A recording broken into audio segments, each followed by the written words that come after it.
Parce que les années 80, il y avait beaucoup de poissons. Il y avait beaucoup de poissons transformés, on gagne de l'argent.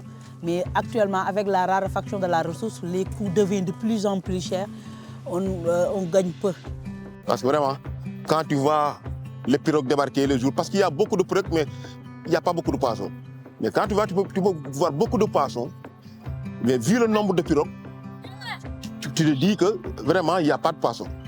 Et ça a été dû peut-être au changement climatique, mais avec les mauvaises pratiques de pêche, mais aussi avec la pêche industrielle qui vraiment détruit les habitants marins, mais aussi nous empêche de faire correctement notre travail en mer. Valable. Mais sous nous, en tant qu'acteurs artisanaux, quand on part à la mer, on voit plus de 200 bateaux industriels. Donc, on ne sait pas qui est valable ou qui n'est pas valable. Où il y a beaucoup de chaluts, beaucoup de bateaux qui sont dans cette zone. La majeure partie des bateaux qui sont au Sénégal pêchent dans la zone centre. Ça veut dire qu'on est très impacté.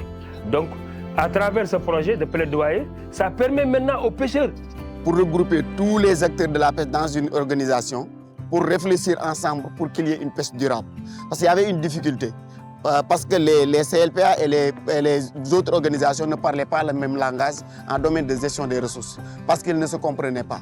Mais lorsque nous avions eu l'initiative de mettre en place cette coalition-là, de plus en plus, les pêcheurs commencent à s'entendre. C'est difficile, c'est pas facile.